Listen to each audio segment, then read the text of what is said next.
دعوا میکردیم که آقا آب به نه برسونید، کود به مزارع برسونید، سم به موقع بیارید. هیچ کس جوابگو نبود. مزارعی که ما باید 4 متر الان طول نیمون باشه، 1 متر داریم، زیر 1 متر داریم.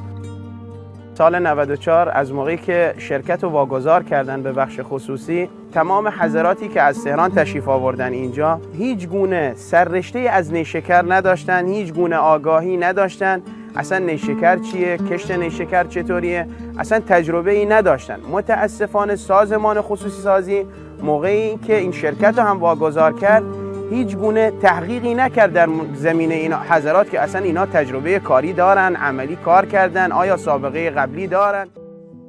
کارگران هفت تپه به یک جایی رسیدن با عدم پرداخت 6 ماه حقوق، معوقات حقوق. دیگه به جای رسیدیم که تصمیم گرفتیم کارگر حراست از شرکت حفاظت صیانت کنه، کارگر آبیار این محصول خودرو همون نیشکر هفت تپه را آبیاری کنه. بقیه کارگران که تقریبا 2-3 هزار کارگر، ما مجموعاً 6,000 کارگر، 4-5 هزار کارگر بودیم اون زمان، که به جای رسیدیم که دیگه باقیمون اومدیم تو کف خیابون و به دنبال احقاق.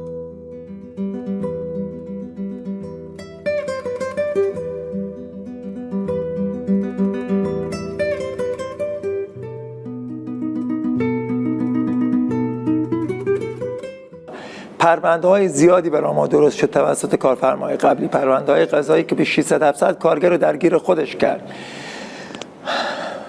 تا اینکه آقای رئیسی شهید بزرگوار سال 98 بود فکر کنم به عنوان رئیس قوه قضاییه منتصب شد، که توسط شخص خود آقای رئیسی با دستور مستقیمشون چه در شهرستانمون، چه در استان و چه در کشور که برای ما تشکیل شده بود همه مختومه شدن. زمانی که برج 2400 ایشون به عنوان رئیس جمهور منتخب شدن، این شهید هفت تپه رو بلا تکلیفی در آوردن و به هلدینگ صنایع جانبی طرح توسعه نیشکر هفت تپه که یک مدیریت بسیار قوی با مدیریت آقای دکتر ناصری که یک مدیریت موفق در سطح استان و کشور هستند و هفت تپه 3 ساله که رنگ آرامش دید، 3 ساله که حقوق معوقه ما به چشم ندیدیم. جوانان این مرز و بوم سرمایه‌های بزرگ کشورند، سرمایه‌های بزرگ منطقه‌اند و امیدهای آینده این کشور. مردم پرتلاش این منطقه که همواره نقش آفرین بودند. آقای جمهور قرار نبود اصلا اینجا بیان، تو ایستگاه راهن هفت تپه اومدن و چند تا از کارگران اونجا بودن و باهاش صحبت کردن تا بهش گفتن اکثر کارگران تو شرکت هم منتظرتن آقای رئیسی، که ایشون چی بگم به رسم ادب گفت من برام یه سلام علیک با کارگران داشته باشم. خب آقای رئیسی همین جایگاهش اینجا بود، اینجا پیاده شدن و یه چیز جالبی که بود آقای رئیسی از وسط همین خاک اومد بالا، تو لباساش و همه خاکی شدن.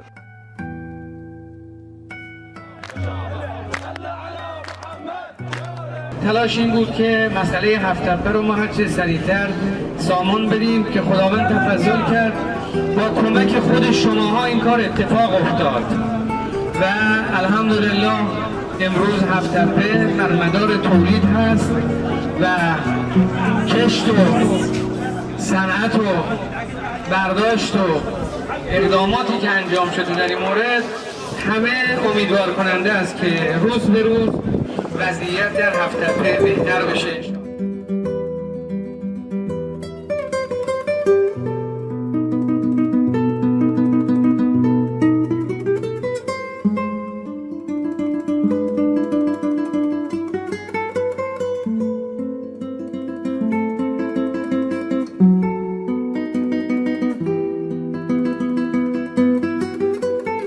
ما خود کارگران امیدی بی نداشتیم که بگیم دوباره هفت تپه دوباره داره سرپا میشه و بعدا ما مثلا امیدی رو داشته باشیم که این قبل بتونیم یه حقوق ماهانی داشته باشیم.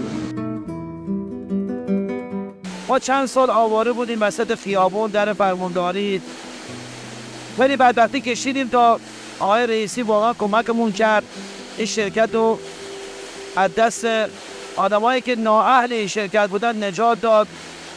چند سال آرام بودیم، چند سال آرامش داشتیم الحمدلله ما الان هر ماه داریم حقوقمون سر موقع میگیریم.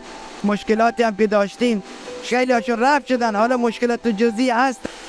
ولی خب متاسفانه خبر شهید شدن رئیسی باعث شد که همه کارکنان صنعت نشکر هفت‌تپه دوباره هم ناراحت بشیم برای خود آقای رئیسی، همین که واقعا نمیدونیم آینده‌مون چی میشه. ادارات و سازمان‌های ما باید نماد و نمود کارآمدی باشند، گره‌گشایی از زندگی مردم باشند. رئیسی دین خیلی بزرگی گردن ما داره، حق داره، خیلی گردن کارگر کشت صنعت نشکر هفت‌تپه واقعا حق داره. امروز اگر یه لقمه نون در آرامش سر سفرمون میاد مدیون رئیسی هستیم. الان واقعا بغض گلومو گرفته، نمیتونم حرف بزنم. باید همواره ادارات و سازمان‌هایی که به نام نظام اسلامی خدمت می‌کنند بدانند این مردم خوب، متدین، با بصیرت، مخلص، انقلابی، شهید داده باید احساس بکنن ادارات و سازمان‌ها در تمام کشور و در این منطقه گره‌گشای آنهاست.